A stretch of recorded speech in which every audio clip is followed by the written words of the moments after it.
is officially 2020 right now. It is 2020. Where I am, it was 2020 around about 3 hours ago. Yeah, kind of crazy to think that well, it's a whole new. I think it is a new decade, isn't it? Like, there's a bit of confusion as to whether 2020 is part of the last decade or if it's the start of a new decade. I would class it as the start of a new decade, but I know there's people that say it's part of the old decade. So honestly, I don't know. But anyway, it's kind of crazy to think now that we're into the 2020s. So yes, wherever you are, wherever you're watching, I hope you are having a fantastic new year, celebrating and just having a nice time. Whatever you're doing, I hope you're having a nice time. And we're going to have a nice time tonight. This is a little bit of a weird stream. Of course, on a Tuesday, we would normally be streaming NWA. We can't do that tonight because it's actually moved to tomorrow. So, amazingly, I'm going to have to do 2 streams, watch 3 wrestling shows tomorrow. We're going to do NWA, NXT, and AEW. So, tomorrow is... I don't even know.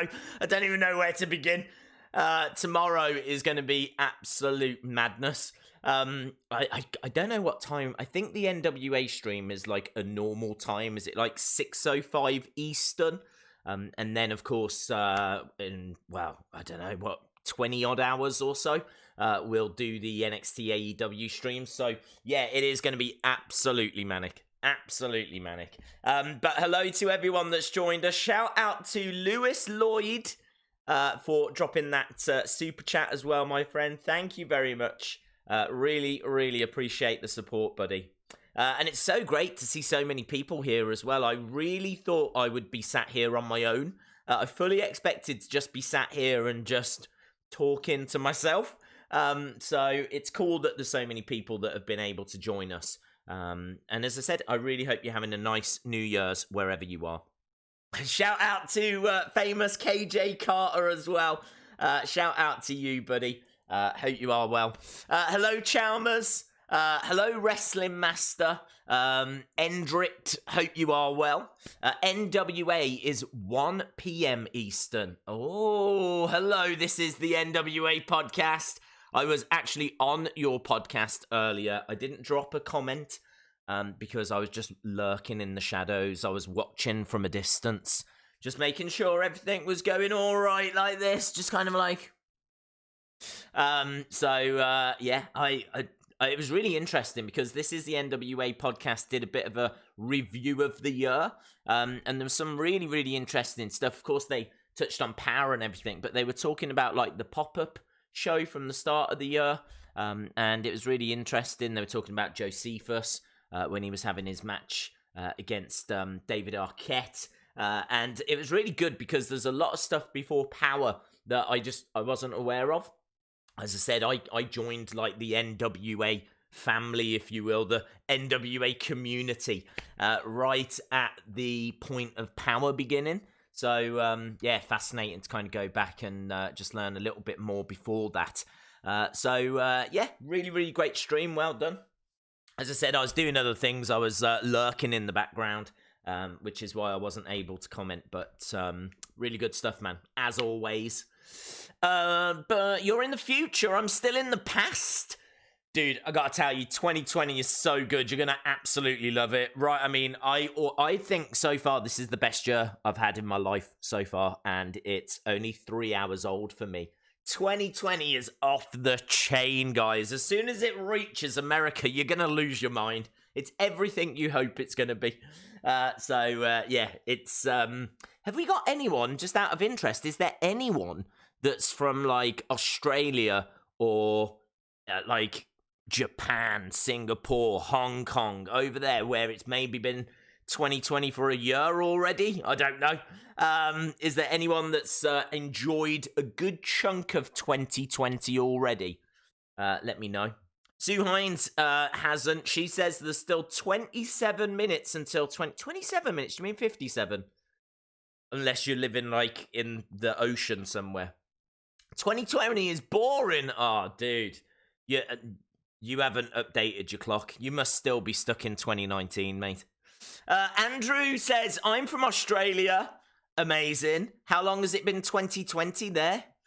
This is the best 2020 of all time. You're absolutely right. Y2J fanboy, I completely agree.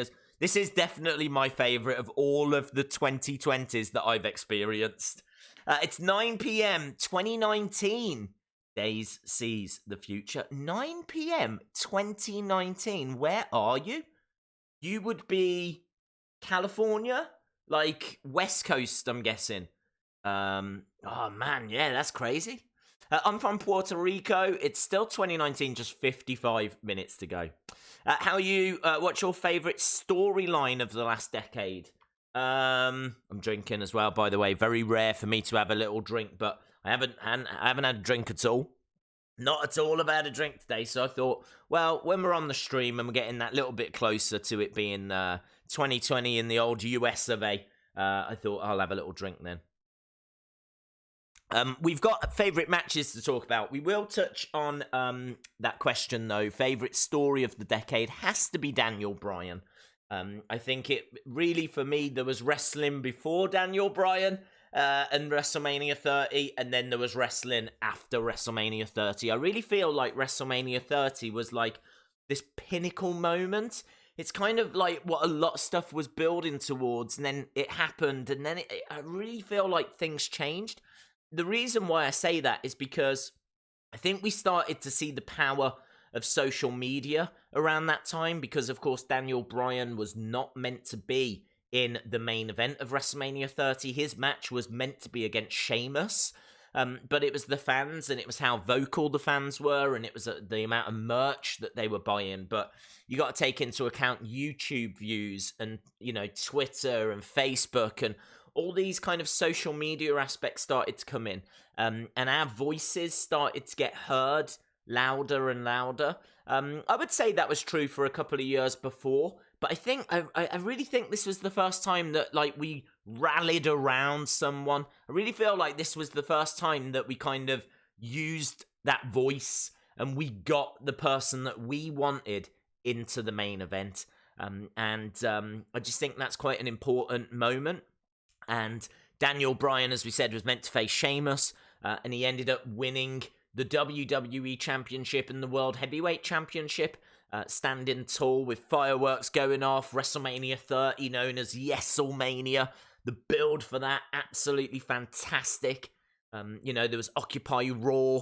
He even joined the Wyatt family for a short time. He was getting cheated out of the championship pretty much every pay-per-view. He even won the title at SummerSlam, and then I think it was Sheamus cashed in on him.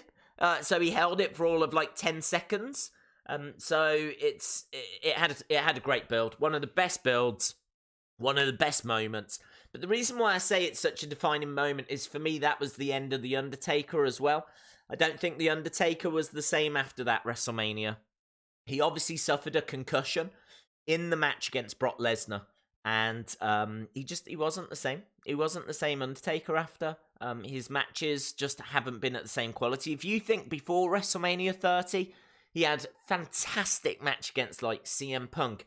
Those two matches against Triple H. The two matches against Shawn Michaels. It was like The Undertaker had reached his peak.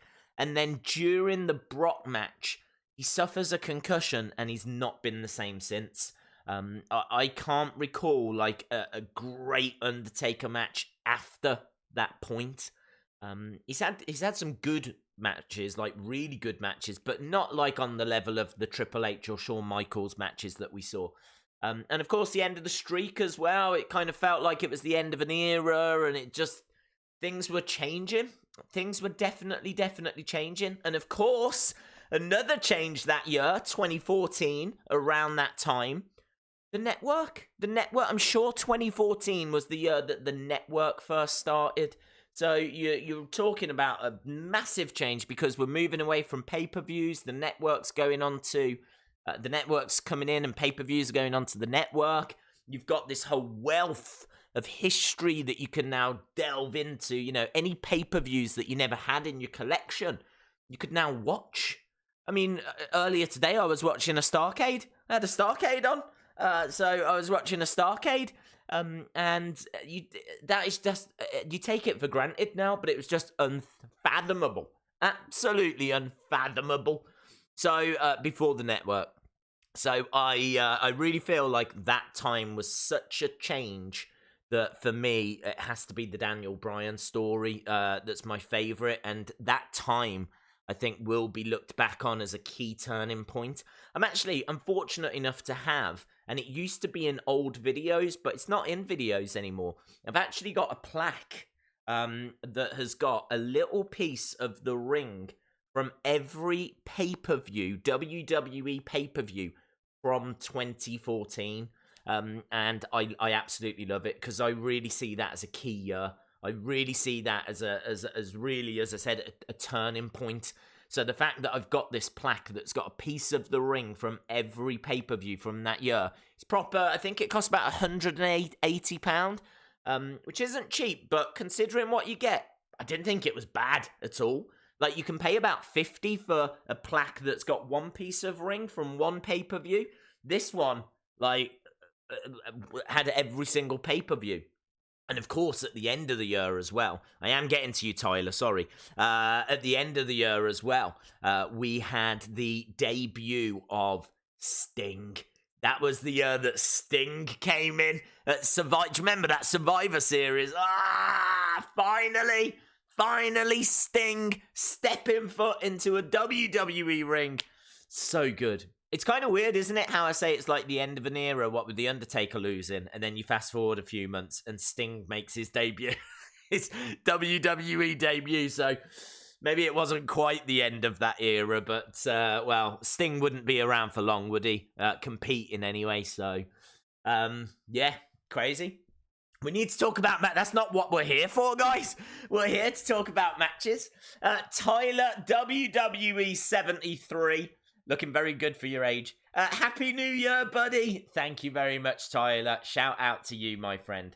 Shout out to you. Days, did Huskus die due to eating too much chocolate? Do you know what? I haven't even looked for him. So as of right now, he is MIA. He is missing in action as we speak. There's no doubt that disappeared. Hate it. I've got to stop reading comments when they're at the top. This is without doubt the best night of the year. There we go. Y2J fanboy. Days, what channel is Backstage on? It isn't. You have to Google, see if you can find a stream of the USA Network. That's what I'm having to do, and I've got it set up at the moment. Right, let me just see if anyone's saying anything. Hello to Dr. DJ, John Elite 45, Monica King, Sophia, hello my friend, Logan Nero, Sunny Wolf, Nails and MY, James Barry, EJ Fun World, Master Gamer 2020, who's got the username all set up and ready. Amazing. Demon King, Days, did you miss my question? I did not see a question, but equally I was lost in conversation. IB Gang, Erman, Andrew, Dick, Jody, Gilly, Chalmers, Ben Russell. Shout out to all of you guys. We need to talk about matches of the year. Okay, that's why we're gathered here today, ladies and gentlemen. We are gathered here today to talk about the WWE match of the year. Okay, and I can tell you that WWE.com have actually issued a list of the 25 matches of the year, okay? And I got to tell you, I can't even remember some of these, right? So I've got no recollection of them, and I've definitely watched them because I've definitely seen every pay-per-view. I think I've seen every Raw. I think I missed one SmackDown when I was at Wrestling Shop Live, but even then I caught a lot of the highlights. So, yeah, I mean, I should know this first one.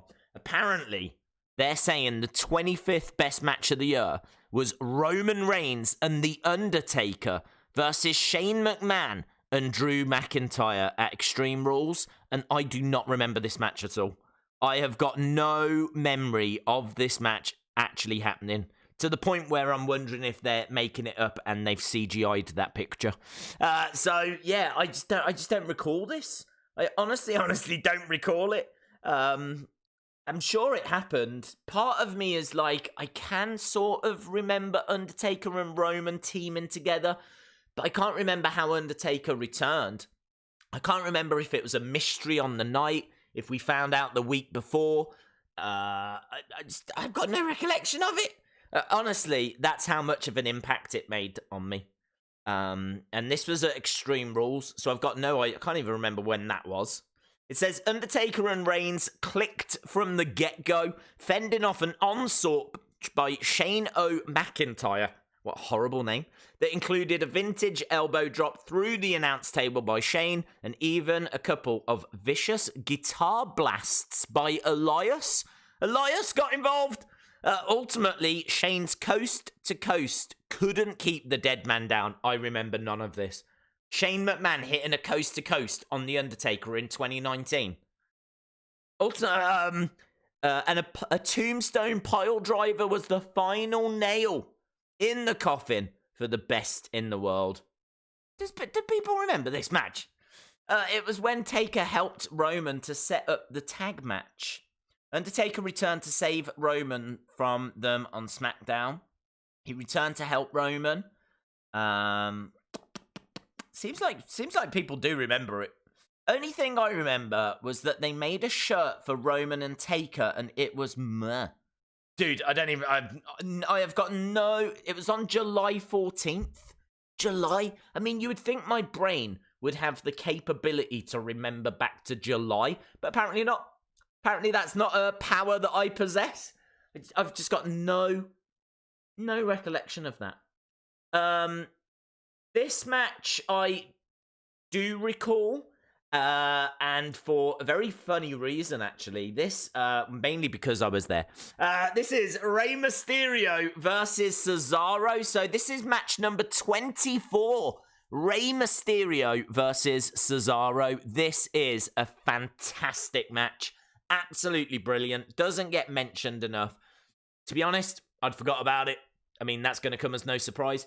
But the reason why I remember it is because I was there, because that Raw was at London. And I actually, the next day, did my video with Cesaro. So one of the very first things I said to Cesaro when I saw him and he came walking over, I got introduced. The guy that was there from WWE was like, Cesaro, this is Days from Wrestling Days YouTube channel. And he was like, how's it going, Days? Like this. And he put his hand out. I was like, oh, Cesaro, sir, just got to tell you, that match last night against Rey, incredible. Absolutely incredible. And he was like, oh, thank you very much. He was like, yeah, it's always easy to wrestle someone as great as Rey Mysterio. That's what he said. So really putting over Rey Mysterio. And so it's really cool, actually, to see that featured in their top 25. I think that's really, really cool. And definitely a match that if you're thinking, oh, I just can't remember that one, go back and watch it. It's on the network, May the 13th, 2019. It's just like one of those really great matches. You know, those really great Raw matches that you watch and you go, God, this is awesome. This is amazing. And there's like, this is awesome chance. And it's like, yeah, this is so good. And then like things move on. It's one of those. Dr. DJ says, I remember that match. Shout out to JSJS. We chat about NWA, UFC, WWE, AEW. That's right. And also New Japan. We're going to be talking New Japan because we are going to be watching that soon. Happy New Year, Ace Man 33. Hope you are well. You are boring. Good. Days, if you could book one match for 2020, what would it be? One match I would book for 2020 would be... I want to see CM Punk, Seth Rollins. I want to see CM Punk against Seth Rollins. That would be the match that I really want to see. So, look, if I'm going to book some, I would go in that direction. Let's go through this 25. We're not going to spend as long on every single match. I just genuinely couldn't remember the first and had a little story about the second. Match number 23 on the list is Braun Strowman versus Bobby Lashley in a last man standing match. That was Extreme Rules. And again, no surprise, I have got no recollection of it. No recollection at all. For some reason, Extreme Rules has been erased from my mind. I just cannot recall it. Next, we got Cedric Alexander versus Drew McIntyre from Raw on August 12th.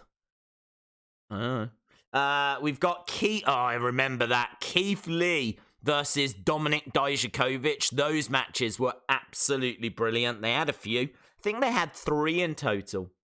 We got Roman Reigns versus Buddy Murphy, which is going to be a lot of people's match of the year. I think that match really put Buddy Murphy on the map. That, for me, was his first really great high-profile match on the main roster. And part of that storyline where Roman had been attacked. So that comes in at number 20. Number 19, we've got the Velveteen Dream versus Matt Riddle. NXT North American Championship match. I remember that being brilliant. I'm not sure I would have it in my top 20, to be fair. Next, we've got the Women's Elimination Chamber match. I remember that being very, very good. And this is going to surprise a lot of people. This is going to really shock a lot of people. They're number 17th. 1-7. Yeah? Like, not even in the top 15. Walter versus Tyler Bate. My match of the year. My match of the year comes in at number 17, according to WWE. Walter versus Tyler Bate. NXT UK TakeOver Cardiff is their number 17. Number 16, we've got Daniel Bryan and Eric Rowan versus Heavy Machinery versus The New Day at Extreme Rules. Again, Extreme Rules. I must have missed it. I swear to God, I must have missed Extreme Rules. Sounds like an absolutely amazing show. Sounds like the best show of the year, Extreme Rules. And I have got no recollection of it whatsoever. Don't know what I've done. I don't know how I've managed to erase Extreme Rules from my brain. We've got Ricochet versus Johnny Gargano for the NXT North American Championship. I do remember that. That was fantastic. We're into the top 15 now. We've got the Men's Survivor Series match at number 14. Of course, that wasn't long ago. We've got Daniel Bryan versus Kevin Owens versus Mustafa Ali. Triple threat for the WWE Championship. We have got number 12, Adam Cole versus Pete Dunne. Do you remember that match? That, for me, was the match of Survivor Series, so I definitely agree. That match was fantastic. Shout out to Landon Magod. Hope you are well, Landon. Right, we're getting into the top 10, guys. At number 11, Rey Mysterio versus Andrade in a 2 out of 3 falls match. That was very, very good. And we're into the top 10. This was awful. It was awful. I've got no idea how that makes this list. This match really angered me, really annoyed me. Brock Lesnar versus Seth Rollins for the Universal Championship, a match that Seth Rollins should not have won. He was injured. He went into the match not 100%. He had his ribs bandaged up, and he still beat a perfectly healthy Brock Lesnar. That is not the 10th best match of the year. That really annoys me. Shout out to Matthew Lopez. Number 9, we've got the WrestleMania main event now. That might make it because it's so historic, but honestly, the match itself wasn't that great. I remember all 3 of them working very hard, but I was not coming out of that match buzzing about it. I seem to remember the ending was a bit botched, and you kind of felt like the end didn't go quite right. And then rumors came out that it hadn't gone quite right. So Ronda versus Charlotte versus Becky, main event WrestleMania 35, I thought was not a very good match. I don't know. I don't want to lay into it because it was historic, and I'm pleased the women main event, it had got no issue with that. I just thought the match itself didn't live up to main event status, you know? And I don't think the bit of a botched ending helped at all. So for me, not in my top 10.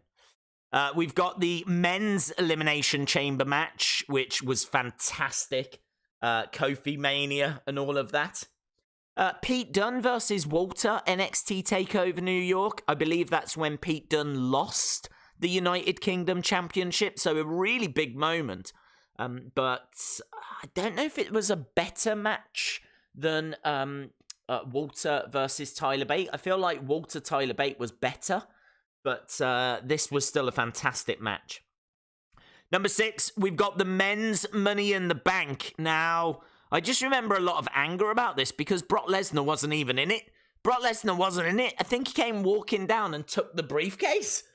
So, I don't understand. There were many who felt robbed by the Beast Incarnate's opportunism, but it gifted us the Boombox Brock party, so we were all winners in the end. I'm not sure that because we got Brock Party out of that match, it means that the match itself and the ending and the fact that someone won it that wasn't even in it means that it can be classed as the 6th best match of the year. I gotta be honest, I'm so not into this list. I've got big issues with this list. We're into the top 5 though, okay? We're into the top 5 WWE.com matches of the year, okay? And it's worth talking about all of these because, of course, we're going to ask what is your match of the year soon. So it's worth going through some of the key ones. I would say there's a lot of excellent suggestions here. Some that I really don't agree with. Number 5, though, we've got Ronda Rousey versus Sasha Banks, the Raw Women's Championship match at the Royal Rumble. Brilliant match. Really great match. I would argue that Asuka versus Becky was better. And that was Royal Rumble. So I would say that Ronda versus Sasha was excellent, deserves to be in this list, but so does Becky versus Asuka. Number 4, we've got Seth Rollins versus AJ Styles Universal Championship match at Money in the Bank. Remember that being very good. This is awesome chants all throughout, absolutely. And of course, you've got 2 GOATs going at it there, you know what I mean? I think it's fair to say that Seth will be seen as a GOAT. I think that he has been put front and center, you know, part of the Shield. He's had championship runs. He's obviously beaten Brock. He's kind of like the spearhead, the main heel on Raw right now. So I do think he will be seen as a GOAT. AJ absolutely will. So I do think that that's a high-profile match, but I wouldn't have it in my top 10, to be honest. It wouldn't even make my top 10, let alone number 4. But we're into the top 3, okay? I am going to give shout-outs. I can see people asking for shout-outs. We're into the top 3. This is going to surprise people as well. Number 3, Johnny Gargano versus Adam Cole. 2 out of 3 Falls matches, I believe. I think that's the match that Dave Meltzer rates as the highest WWE match, the best, the greatest WWE match ever. I think it's that one. It's definitely Gargano against Adam Cole. They had a few this year, so we'll need to have a look at that. Jesse, I'm going to come to you, my friend.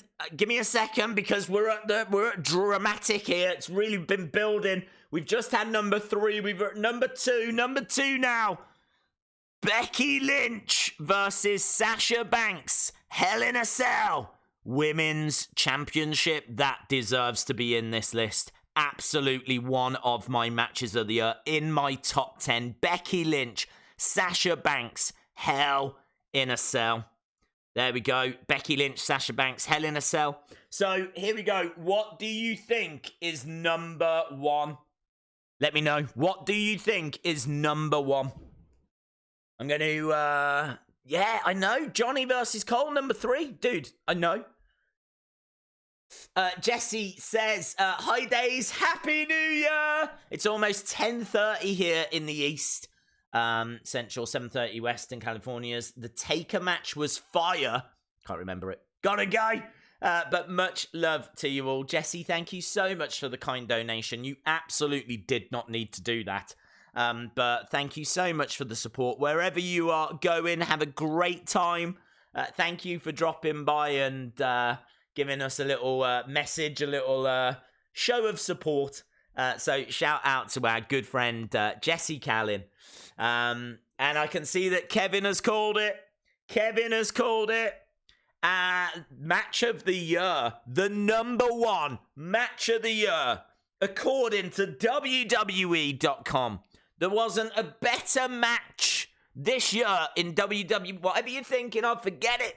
This is the match of the year according to WWE.com. This could be what they give match of the year to tonight, okay? So this could be spoiler. I don't know, right?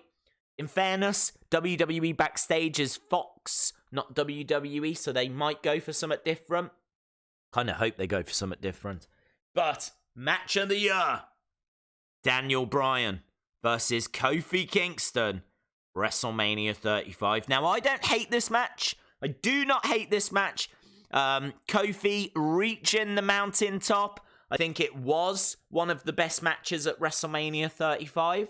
I think that it's one of the best moments of the year. I love Kofi Mania. I love Kofi winning the title. I thought his championship run was underwhelming. Wasn't a fan of him being, of his actual championship reign. I think as soon as he won the title, he should have left the New Day. I don't think having the WWE champion being in a tag team makes a great deal of sense, to be honest. I think he needed to turn around to Big E and Xavier and say, boys, I've got to focus on this. I need to go off and defend this and focus on preparing myself for all the challenges that are to come. Get himself some new music. Get himself some new ring attire. Do this properly. I wanted Kofi, SOS Kofi. I didn't want SOS Kofi necessarily coming back, but I wanted singles Kofi to be champion. I didn't really want New Day Kofi being champion. I know it's the same person, but I didn't want Kofi being in that tag team. I just didn't want it. I felt like he was being held back. I felt like he could have cut his own promos, stood on his own feet. Do you know what I mean? I don't want to see the champion coming out throwing pancakes into the crowd. That's perfectly fine when you're the fun opening act. Not so much when you're the WWE champion and you are the top of the mountain. You're the creme de la creme. You are the bee's knees, you are the man.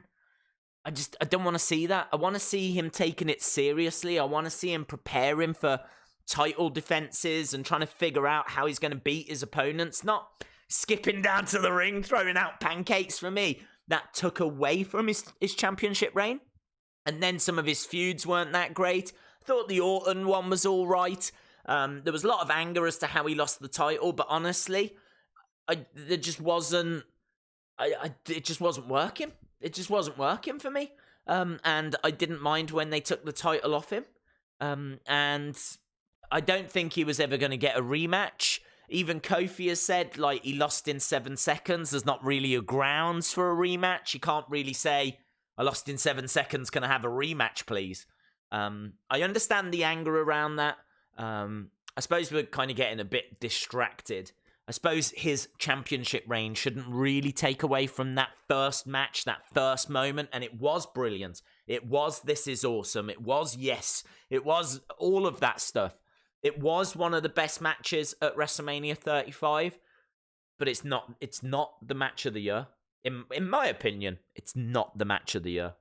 But there we go. That is WWE's top 25. So let that go around your brain. Of course, I'm going to interact with people in the chat, catch up with what people are saying, get people's thoughts and everything.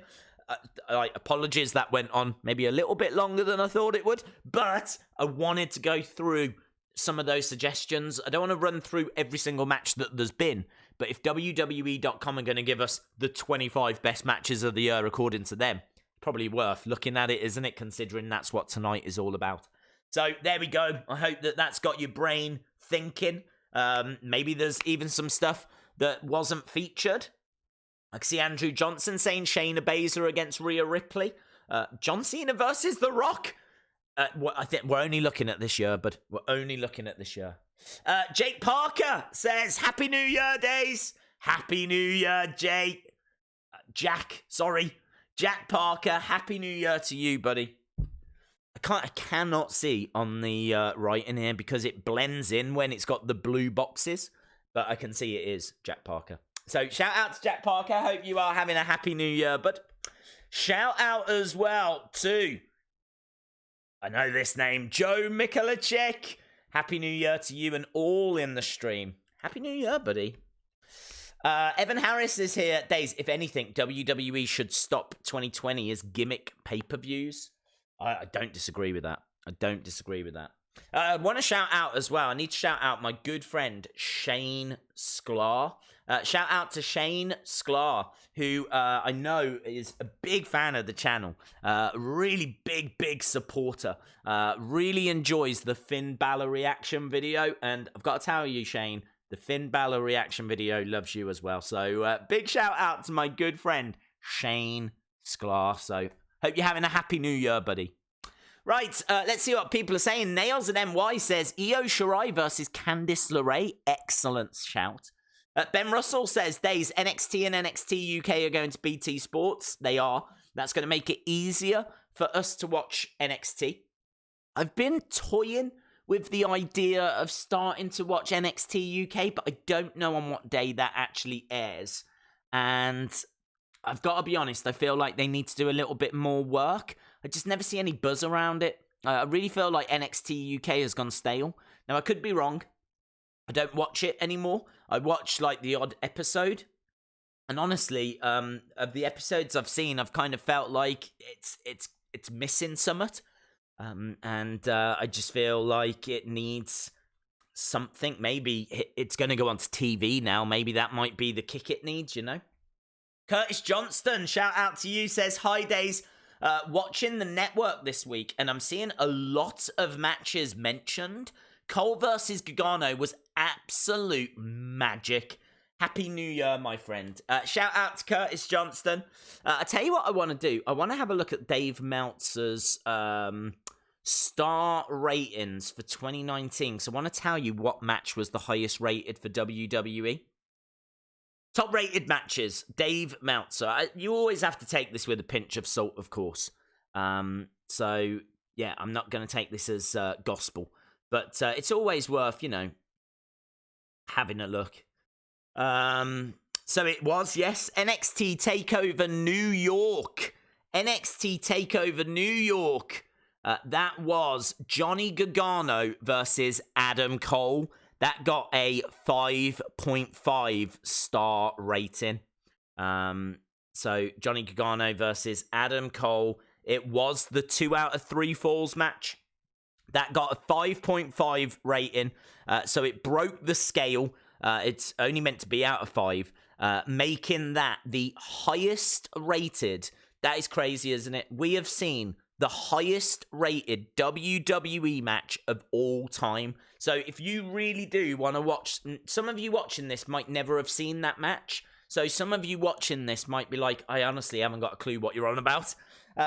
Go to the network after the stream, of course. Stick with us. We need to find out what they're going to say is match of the year.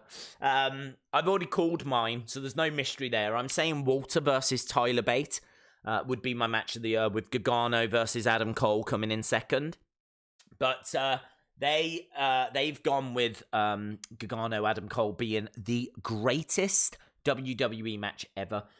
It's NXT TakeOver New York, and you need to find that match if you haven't seen it. Meltzer is a fan, just like you. Take his stars as such. Yeah, true, absolutely true. He's a fan. That's his opinion. The only thing I will say is that his life is wrestling. And he's been writing for The Observer, I think, since the early 1980s. So not only does he watch WWE, but he watches New Japan. He watches a lot of the indies. He watches, like, Pro Wrestling Guerrilla and NXT UK.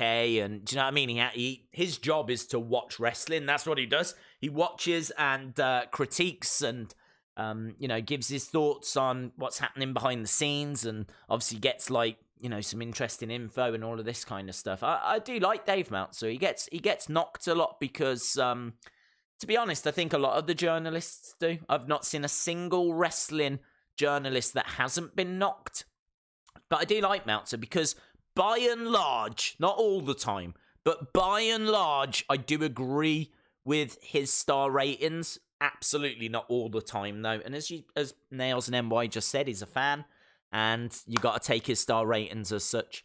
But I do think that, for me personally, he's normally there or thereabouts in line with what I've thought about with the match. So I do find it interesting to see what he thinks.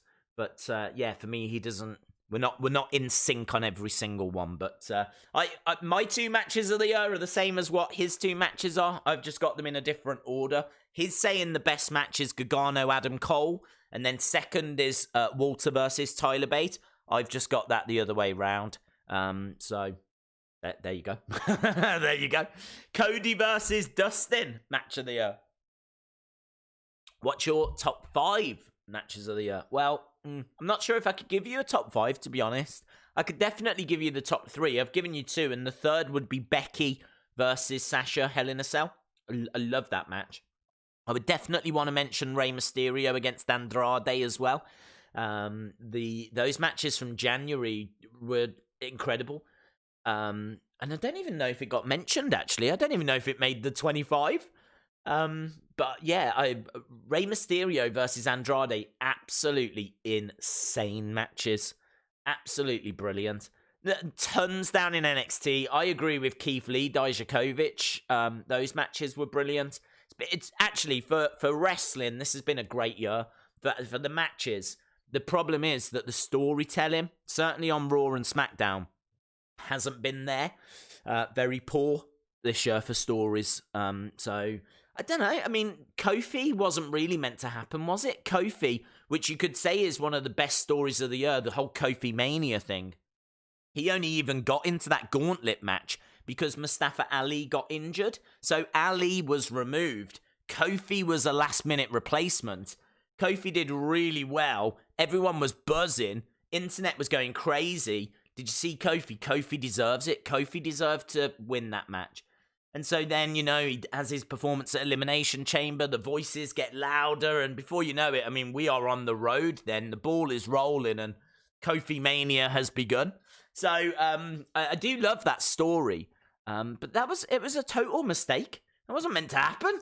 So I don't know how much credit you can give them for a mistake. For, something that they didn't even plan.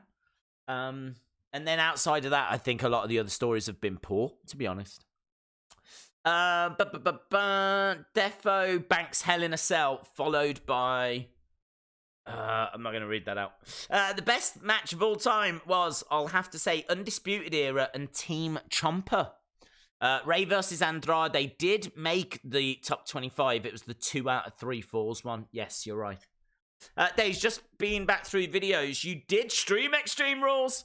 It was the same one that had Seth and Becky versus... Oh, I remember that. That was the main event. I remember that one. Brock cashed in on Seth. Okay, Ace Man, thank you. I do... That's weird, isn't it? I remember the main event. I remember that because obviously we were saying that they should have done Becky and Seth storyline, and then they did, but they did it wrong. They weakened Seth. Seth, the whole man's man thing, just really, it missed the mark. Really missed the mark. Becky didn't need Seth to do that.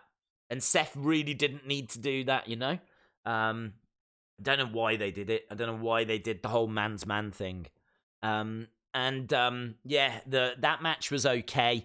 Obviously, both titles are on the line. Had Corbin and Lacey won, then Corbin would have been Universal. Lacey would have been the women's. Thankfully, we didn't get Corbin as Universal. You're right, Brock cashed in. So that's weird, isn't it? I remember that. I definitely streamed it. Definitely watched it. There's going to be reactions. Me actually watching those matches. Cannot for the life of me recall Undertaker tagging with Rey Mysterio, with Roman Reigns. The man's man was the worst thing of the year. Yeah, I hated it. Dave's top 5 matches this year, all promotions. Couldn't do it, to be honest, because I know that I'd be wrong. So there's not really much point. I mean, you guys, I have seen a few other bits from other promotions, but I would say I'd say about 95% of the wrestling that I've watched this year, or 90% or whatever, we've streamed. So apart from just checking out the odd match on YouTube throughout the year, I've pretty much streamed everything. So I'd only be able to tell you about WWE, AEW, NXT, or NWA. And that's not fair to New Japan, because I know some of the best matches of the year are going to be in New Japan. And I haven't seen all of the New Japan stuff, so it's really hard. I mean, I know that Kota Ibushi has been having a fantastic year over in New Japan, winning the G1. I know that, was it Ishii against Moxley? People going mental about that match. So Moxley versus Ishii in the G1 as well. Okada, as champion, has been having some great matches. If you want, seriously, if you want the best wrestling, I think you've still got to look at New Japan Pro Wrestling. I think if you want the best actual in-ring action, hard-hitting, just best stories, psychology, all that kind of stuff, I think you've got to look at New Japan. So I wouldn't be able to do it service. So I'll stick on WWE for now. Jamie Noble versus John Morrison in 2005 is the best match of 2019. Days, what streaming site is it on? As I went to watch wrestling and I can't find it. Don't do watch wrestling. Don't try and find WWE Backstage, because I don't think you'll find it. Try and find a stream for the USA Network. Do that. Google that. Hi, Days. Love the content. It would make my day if you said hi to me. Hello, XX Shots. Shout out to you, my friend. Thank you for the support. Really appreciate it. Logan Nero. Days, what are you drinking? I'm drinking Carlin, which is a English-British lager. It's brewed in Burton-on-Trent in Great Britain. It's honestly pretty bland. It's just a very generic lager. It's not, I don't know. It's just cheap and cheerful, to be honest. I think you can get 4 cans for about £4. It's just pretty cheap and cheerful. My favourite moment of the year is William Regal saying, "War Games!" Yes, that was brilliant. Backstage is on FS1. Oh my God, you're right, Do you know what? You're absolutely right. I'm sat here with the USA Network, but you're right. It is on FS1. Woo! Well done, you. FS1 Watch. There we go. FS1 Watch. FS1 live stream. There we go. So, I can't remember who asked. Was it Liam? Liam, it's on FS1. Liam, if you're watching, I got it wrong, Liam. I made a mistake. My first mistake of 2020. You've all witnessed my first mistake of 2020. The shame. The embarrassment. I still can't find it. How long we got? I've only got 13 minutes. All this talk about match of the year. We got 13 minutes. Days, what is your absolute worst match of the year that isn't Seth versus The Fiend? Well, to be honest, I didn't... so hard. That match is so difficult, because would I go back and watch Seth versus The Fiend at Hell in a Cell? No, I wouldn't. Did I hate it? No. Can't say I hated it. It's not my least favorite match of the year. And I'll tell you why. Because I don't think The Fiend should have won the title at the first time of asking. I think that you have to put obstacles in his way. You've got to put a few bumps in the road. So I think him not winning at Hell in a Cell was fine, right? I think that WWE messed it up because they needed to be absolutely crystal clear how the match ended, okay?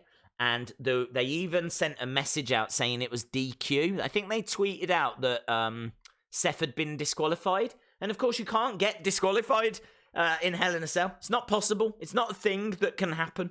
So, yeah, you cannot be disqualified. Now, thankfully they corrected it and said it was ref stoppage. That's allowed. You can have ref stoppage. They haven't plucked it out of the air. They haven't made up a stipulation. That is an actual finish. I've got no issue with ref stoppage. No issue with it whatsoever. The Fiend wasn't responding. Ref stoppage. Okay? I mean, like, Seth can't stand there, get sledgehammers, and just keep smacking the Fiend in the face. Where do you draw the line? Ref stoppage is absolutely fine. I haven't got an issue with it. So ref stoppage is okay, but they needed to be clear about it. And as I'm sat here right now, I don't know what that means. Did Seth win? Did the Fiend win? Was it a no contest? Was it a draw? I honestly don't know. They still haven't explained it. We just know the match ended in ref stoppage. Now, in my mind, that means Seth wins. If the ref is saying that the Fiend can't continue, then he is saying Seth Rollins wins. So, I have got issues with that match. I think the ending was horribly explained, but not my least favourite match of the year. I would have to go with, and it's going to upset a few people, I'm sorry, but I've got to be honest. I've got to say, Moxley versus Omega. Moxley versus Omega was probably the match that angered me the most this year. It easily angered me a lot more than Fiend versus Seth Rollins. The reason why is because they could have done a brilliant hardcore match. They could have done a fantastic hardcore match, but they just did too much. And it got to the point where it started to become, for me, silly. It just became silly. I mean, there was like glass that was being shoved in mouths. There was barbed wire. There was barbed wire bats. There was exposed floors. There were exposed rings. There was that bed of barbed wire that was so big they couldn't even get it down to the ring. So they must have known that the action was going to go up the ramp, and when it did, they would then bring it out. The problem was, it didn't feel spontaneous. It felt like the whole match was choreographed. It felt like, right, we're going to do this bit here, then we're going to do this bit here, then we're going to have the bed up there, so you need to go up the ramp. And then when you go up the ramp, then you can do that bit up there. And the thing was that because they were moving on to something else, they didn't sell what had happened before. Don't forget, this is a match that features at one point a man being hung. Like, Moxley has actually got rope around his neck and he's being hung out of the ring. He's being actually choked out of the ring. And you fast forward a couple of seconds, it's as if it never happened, because we're on to the next preposterous thing, you know? The next thing that's meant to grab people's attention. I think it's... I don't know what to say about it. For me, it's like, I would much rather they focused on one thing. If you want that bed of barbed wire, that's absolutely fine. But don't do several million other things as well. Have it. Bring it out at the start, right? Have the two having a fight, and then they can both know, right, if I want to use that, I've got to get him up there. And so then, like, you can be trying to get him up, and then they're going back to the ring, and it's constantly building towards them getting to the barbed wire.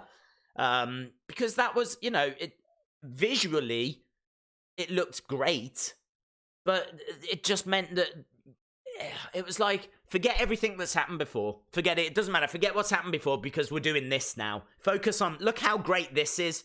Don't worry that I was hung a second ago. I've got over that now. Now we're doing the barbed wire thing. And it was just so, it became silly. You might as well have put Benny Hill music over the top of it, or some kind of clown music. It really annoyed me. But it's such a shame, because I know there's a lot of people that did enjoy it. There's a lot of people that did enjoy that match, don't agree with the comments I've just made, and that's absolutely fine. It's not a knock. If you enjoyed it, then I'm happy for you. I'm happy that you enjoyed it. It just wasn't, for the reasons that I gave, it was a match that annoyed me. I put a lot in selling. I think that if you get hurt, you should sell that you're hurt. I have to watch and believe. I have to really believe that what is happening to you is affecting you. I have to believe that you're being worn down. I have to believe that all of this stuff is having an effect. I just didn't with that match. I just didn't. And I think the reason why I would say it was the worst is because it was like one of the biggest letdowns. You got to remember, it was kind of the main event of one of their biggest shows. I was waiting for Omega. Omega, you know, legit. If he was to have a normal match, he's capable of having one of the best matches of the year. Do you know what I mean? And instead, he's being used in those kinds of matches. And actually, Omega even came out and said, "I lost my way. I lost my way." He's like, I shouldn't be doing that kind of stuff. If I hadn't have lost to Pac, then I think I would have stayed on track. But that loss to Pac meant that I lost my way. And so that's where we then got a rematch between Kenny and Pac. So he kind of did even say I shouldn't have really done all of that. I did get told that it was part of like a bigger storyline. And that basically the match was that Moxley had said to Kenny, "You're not hardcore. You need to prove that you're hardcore." But my point is, he still could have done that more effectively by doing less. Sometimes less is more. Boom. Jaden, shout out to you, bud. Yeah, cool and fun time with your Bade and a bid. Of course, you can get a shout out. Shout out to you. Go watch a documentary called The Trade about a wrestler called Nick Mondo. Oh, Christopher Rogers, I think I will. I love documentaries. I watched one on PCO. You know, I think he's the current Ring of Honor champion. And I really wanted to know what he was about. I know of him as Pierre... I can never say his surname. Pierre Ouet? I can never say it. Obviously, he was in WWE in the 90s when I was like a kid. And he is still wrestling now. He's in his 50s. He was part of the Villain Enterprise. Yeah, I was really interested to see. And it was a great documentary, you know. Really, really good. Days, I'm Australian. Are you drinking beer? What is it? Yes, I am. It's Carlin, which is brewed here in the UK. PCO is a god. I really enjoyed it. Really, really enjoyed the documentary. It's on YouTube. So if you Google PCO documentary, really good. Days, too sweet. Too sweet. We've got 3 minutes, my friends. Liam, I don't know if you're back. I totally lied to you earlier. I hope you can find it in your heart to forgive me. But it turns out that Backstage is actually on FS1. Just had 4 shandies. Foster's and lemonade with my girlfriend for the new year. Shout out to you, bud. Hope you're having a good one. Days, have you recovered from Bobby and Lana's wedding? I didn't hate it. I saw a real... it's such an interesting moment that was. One of the most interesting moments of the year, actually, because it split people so much. I suppose in a way similar to Moxley and Omega. I didn't enjoy that match, as I said, and I've given the reasons why, but equally I know people did, and no issue. No issue. If you enjoyed it, absolutely more power to you. And that was the same with Lana and Lashley's wedding. I didn't mind it. I didn't mind the wedding. I know that it was preposterous. I know that it was one of the worst ways they could have brought Liv Morgan back. But equally, I was entertained all throughout. Sat there, watched it, had tons of twists and turns. You never knew what was going to happen next. I was watching it going, what is this? What is going on? This is crazy. But I was doing it with a smile on my face. I know some other people were watching it going, this is just the absolute worst. This is the worst. I don't know what's happening. I don't know why it's happening. This is the worst. I didn't really feel that way, to be honest. So I didn't hate it. I know there's people that did. I think that people need to give it time because I do think there's more to Liv Morgan than what you think. She seems to be manipulative, and I think that's going to come out. Hello, gorgeous. Hello, gorgeous. What channel is it? We can definitely now confirm that it is FS1. Young. I will try to do that. Never been more confused in my life, says Nails and NY. Yes. Yes. Confused is probably the best way to describe what happened. Definitely confusion. But it depends if you still found enjoyment in it or if you didn't. You see, I did, and I know there's a lot of people that didn't. So I can't wait to see where it leads, to be honest. I think it's going to lead to a tag match, but I do think there's more to Liv Morgan. People saying that her suit represents the fact she's got two sides to her personality, and I agree with that as well. I think the fact that she had a suit and this had a sleeve and this one didn't, she was kind of wearing half a suit. She was kind of like a businesswoman, and then not a businesswoman. Businesswoman during a weekday, businesswoman during a weekend. So, yeah, I think there's definitely more to this. Dave's my favourite match of the year was Killian Dane versus Pete Dunne versus Damian Priest. That was a very good match.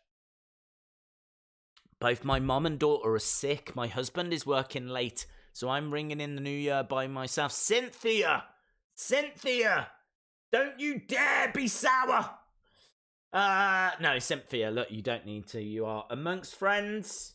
You are amongst friends. We are here to bring in the new year together. I mean, the new year has technically happened for me already. And I gotta tell you, it is good. It's gonna be a good one. I need to try and find a stream of Backstage, though. That's what I'm struggling with. There we go. I think I've got one. Beautiful.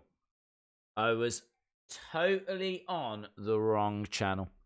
Right, Days. My favourite was Days versus Days. Hell of a match. Hell of a match. You are the best YouTube wrestling channel of all time. Well, thank you for joining us, bud. Really appreciate it. Here's Renee Young. We are just moments away. Oh, look, she's got a little part. I should have had a party hat. I didn't have one. I thought there would be some party hats lurking somewhere in the house. No, there wasn't. There wasn't anything. I thought there'd be a little... But I haven't got any of them either.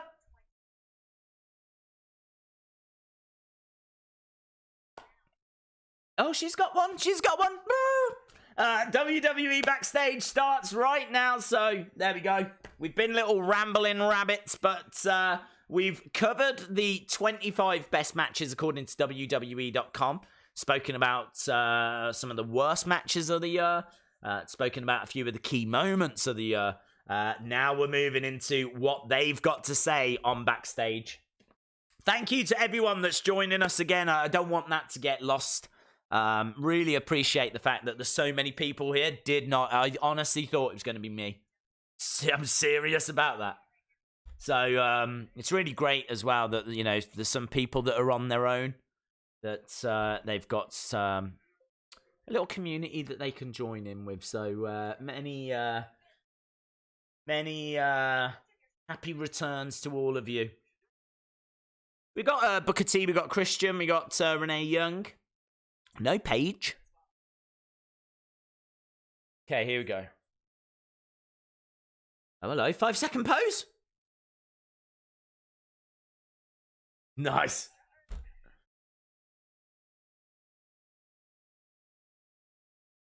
Days, can you see me? I can. Shout out to Juliet Modak. Hope you are well. Renee is gorgeous. They're just showing us Bray getting his award last week. That was funny from Big E. Big E trying to actually eat his award. Street Profits winning Breakthrough last week didn't make any sense. Andrade needs to win matches without Vegas. He looks bad. Sue, you are so speaking my language. I don't know why WWE won't let heels win clean.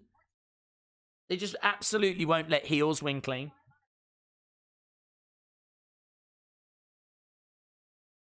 Yes. Ray.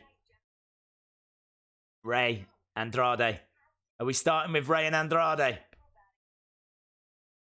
Yes. Yes, look at this. I love Backstage already. Starting with, they said the 5th, number 5 match of the year. I love them. It's as if they watched the stream.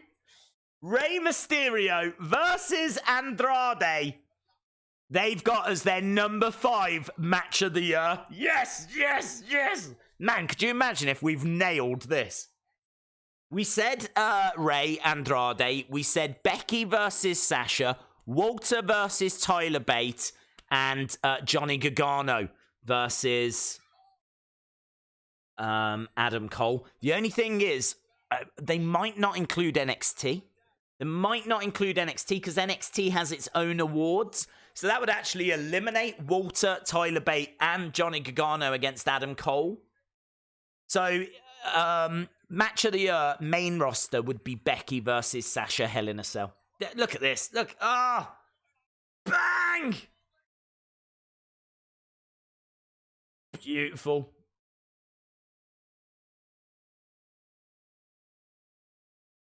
Beautiful. Canadian Destroyer.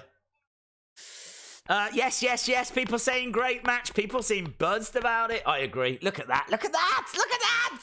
In the air. Rey Mysterio. Oh, comes crashing down. Drop kick in the air by Andrade. They're showing us a good chunk of this match as well. Nice head scissor takedown, but rolled into a pin by Andrade. So good. This is the kind of match that you would show people that don't know about wrestling. So if you've got someone, he kicks him in the stomach, and as he kicks him in the stomach, spins around with a back elbow. Oh, so good. He's trying again.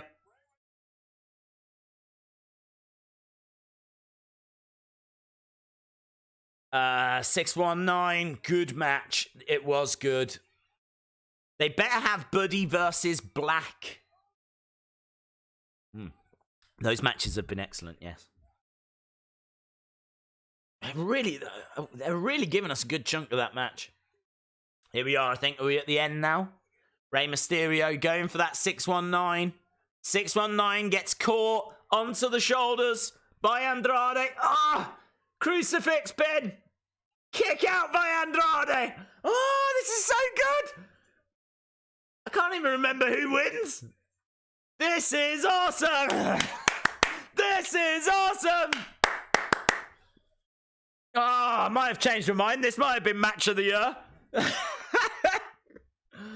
Oh my God. Look, Vega up.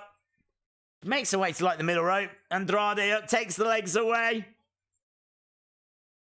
Rey Mysterio hanging upside down. AEW have reset their win-loss record.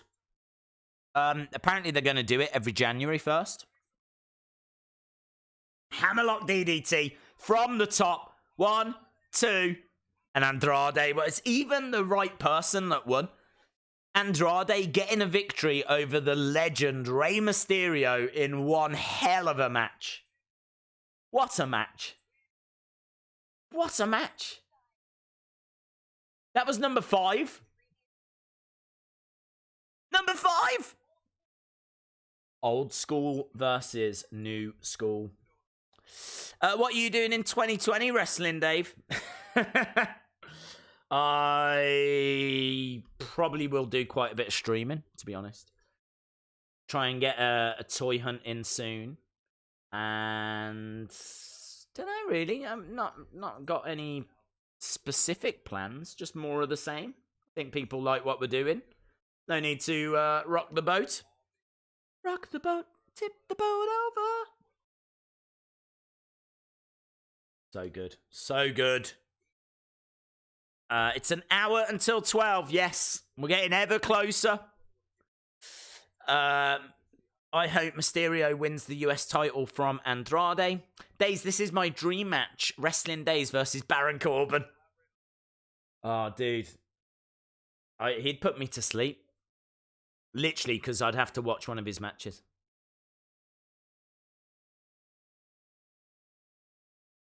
Yeah. Christian saying, if you say the name Rey Mysterio anywhere in the world, people are going to know who that is. He really is one of the all-time great luchadors, isn't he? One of the all-time great masked wrestlers. In fact, I don't know, you could even say that his mask probably has sold more masks than any other masked wrestler. When I think about great masked wrestlers, I think about the likes of El Santo, who, for those of you who don't know, is just a national hero in Mexico. He starred in, like, multiple movies, had, like, a 50-odd-year career, only took his mask off once. Like, used to sleep in his mask, shower in his mask. No one saw him without his mask. Until, I think it was, like, a few days or a week before he died. And he was on a chat show, and the chat show host said, will you take your mask off? And he says, okay. And he took his mask off, revealed his face. And people are saying it's because he knew that he was going to die. And he didn't want maybe to take that mystery to the grave with him of what he actually looked like. So, yeah. El Santo. Coming up, match of the year. Countdown continues. They've got to go some to beat Ray versus Andrade, haven't they? I tell you what, I really enjoy this program when it's got a subject. When they, like last week when it was the year-end poll, I thought it was excellent. I really enjoyed last week. Really enjoyed the first week they had CM Punk. This week so far, 10 minutes in, really enjoying it. For me, the show just gets a bit loose when it's just reviewing the week, and it doesn't necessarily have a theme running throughout the whole show. I'd love it if they could find a way of having more themed shows, because I think it really tightens everything together. I don't know how they would do that for every week of the year. But, they obviously around Rumble, they can talk about Rumble moments, WrestleMania moments around WrestleMania, all that kind of stuff. And obviously there's going to be a few weeks where they don't. But I do find, last week and so far this week, really good show. I really do like WWE Backstage. Thoughts on Lars Sullivan?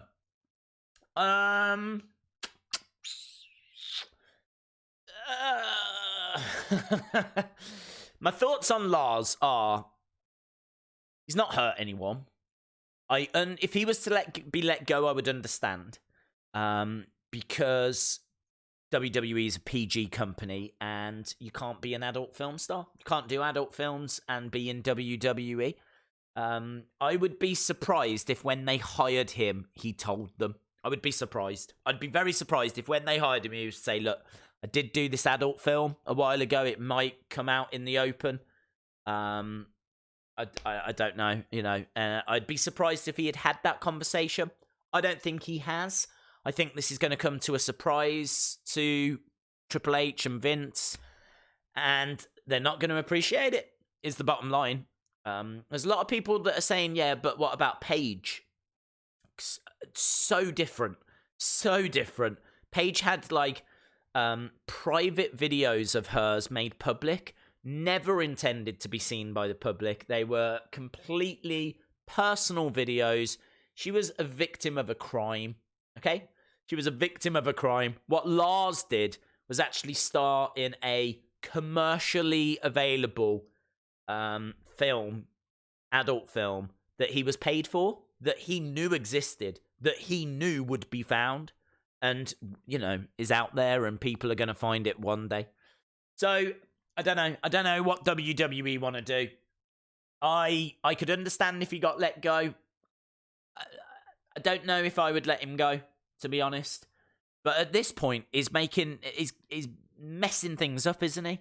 He had those comments that were racist and homophobic. He got fined $100,000 for those. And then you fast forward literally a couple of months and now this has happened. You do have to sit back and go, what next? What else is there? What else is out there? What else is now going to emerge? So, I don't know. They might want to cut their losses, to be honest. Hello to Lewis Lloyd. Lars is probably going to get fired. Thoughts on Hogan? Hogan is someone that has said he's sorry. Hogan is someone that I think that's a tough situation. We have got match number 4 coming up, so we do need to go to this. I'm not trying to avoid the Hogan conversation. Honestly, I would forgive him this one time. I'm not aware of him being or making racist comments before. This is the first time that I've been aware of that. He has apologized for it. He spoke to the wrestlers. He is claiming that he's trying to be a better person, that he's learning from it and moving forward from it. Obviously, he was expelled from WWE for a number of years. They seem to be quite comfortable that he is trying to be a better person now. He absolutely cannot mess up again. I think that he has been given his second chance, and I think that's it. Simple as that. So for me, I think Hogan has been given a second chance. I think we're all still a bit, kind of not 100% on board, but let's see. I'm part of the giving people a second chance crew, so I'm going to give him that chance.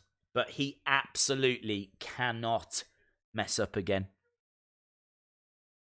Right, friends, we are at number 4. And I've got to be honest, this is a match I really do want to see because I can't remember all of it. I just remember it being a very good match.